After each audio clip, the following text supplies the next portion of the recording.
Previously on Smart Mobility Today, we looked at the ongoing turmoil in the auto industry, AV, EV, and aerial vehicle innovation, robotics, and broadband. This week's stories include EV and AV news, advancement in smart cities deployment, ways that robots are changing the world of work, and the increasingly busy space above and around the Earth.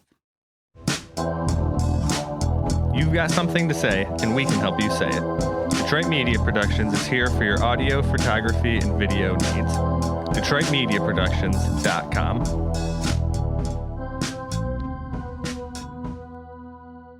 Hi, this is Cindy Polakowski. A recent poll conducted by Ipsos and Yahoo Finance says that a majority of Americans will not choose an EV when buying their next car. So even with all the talk and headlines, buyers are not interested in giving up gasoline as you might think.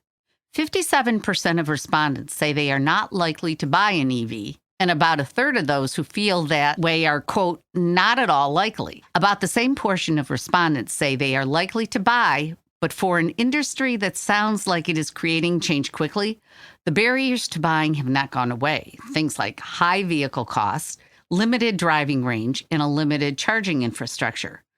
Of the 36% who said they are likely to buy, those interested are 3 times more likely to be Democrats. Speaking of politics, at least 8 states now require EV owners to pay annual registration fees of $200 or more. All but one of those states controlled by Republicans who say that the fees are needed to make up for the lost gas tax revenue. Advocates for electric vehicles say that the fees are part of an effort to block sales of environmentally friendly vehicles. In Florida, such a bill stalled in the House after a study by the University of Florida found a more equitable rate would be $125 to $146. Texas is the latest, introducing new fees last month. 7 other states have also imposed taxes at charging stations.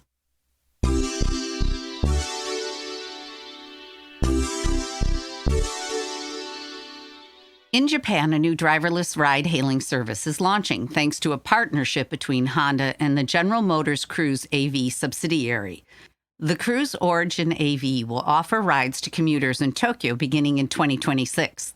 The Origin, built in Detroit, is an electric vehicle with no steering wheel or pedals and no space for a driver. The vehicle holds up to 6 passengers who sit facing one another. GM said it plans to build 500 of the vehicles for the Tokyo ride-hailing service, expected to be the first autonomous ride-hailing service in Japan. Before leaving the cruise story, there is this. As the company has expanded operations geographically, there have also been growing safety concerns. For example, first responders have had to deal with a few disruptive or dangerous interactions with AVs. Basically, AVs haven't known how to get out of the way when an emergency vehicle needs to rush to an incident. To address this, Cruise has made some programming changes, 11 of them to be exact. These include slowing to 70% of the posted speed upon hearing a siren, then slowing down sooner, ensuring that they don't get in the way when emergency vehicles are nearby.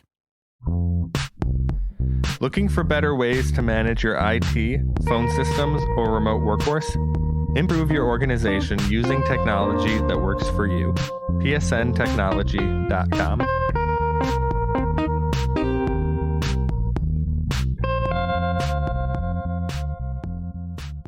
This week, New York City's Office of Technology and Innovation launched the NYC Smart City Testbed Program. As part of turning New York City into a smart city, the initiative makes it easier for agencies to collaborate with companies and academic institutions on pilots that will operate in public spaces. Keeping up with advances in urban technology should help city leaders make smarter decisions about the technologies they adopt. For example, drones, robotics, and other technologies will allow for the scanning of buildings and identification of flaws that can reduce energy efficiency and help NYC meet its climate goals.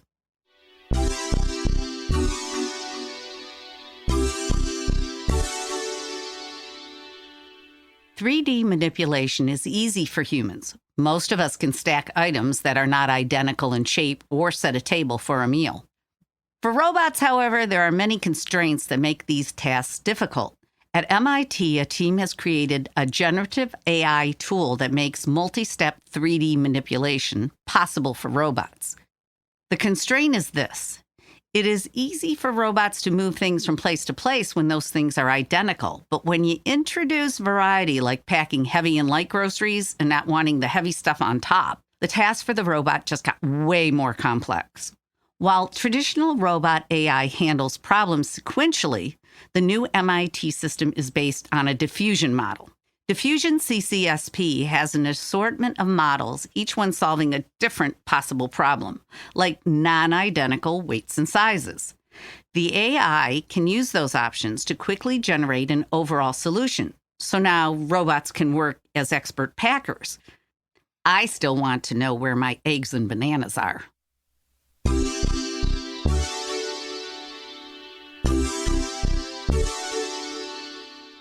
Apparently, that AI-enabled skill for robots has an application in the real world. Amazon has introduced a new set of integrated robotic systems that will be deployed in warehouses in an effort, according to the company, to improve worker efficiency and health. Plus, there should be an upside in terms of customer satisfaction. So on top of the 750,000 robots already used in Amazon warehouses, the new system promises to reduce the time it takes to process an order through a fulfillment center by up to 25%. On the health side, incident rates decrease by 15% and lost time incident rates by 18% in facilities with robotics. We will be right back. All right. I'm ready. That's fine. I'm ready. More water. I can give it a go. Presenting. I did. Okay, I put sure. a P, why it makes no sense. Okay. With the largest gig network in the country, Comcast Business has the technology solutions to future-proof your network.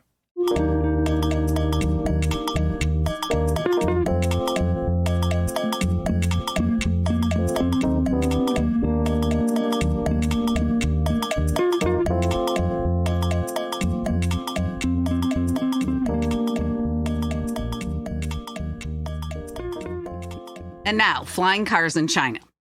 Last week, a company called Ehang Holdings announced that it is now certified to start passenger trials. Bloomberg reports that passengers will be able to go on aerial tours in Xinjiang and Shenzhen. The vehicles involved are autonomous battery-powered air taxis that look like remote-controlled drones. These flying AVs carry 2 people and can fly for 25 minutes at about 62 miles per hour. SpaceX announced plans to launch 144 orbital missions in 2024. And in the current year, the company has already launched more than any private concern has in a single year, currently 74, with a plan of getting to 100. That 2024 target amounts to an every other day cadence for SpaceX launches throughout the year.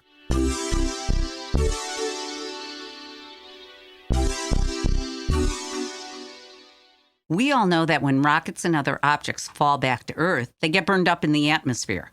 But do we all know how much climate-changing pollution that burning up creates? To know for sure what these pollutants are, a team of NASA researchers flew high-altitude aircraft over Alaska and the U.S. mainland to sample the chemical composition of the thin air in the stratosphere, the second lowest layer of Earth's atmosphere.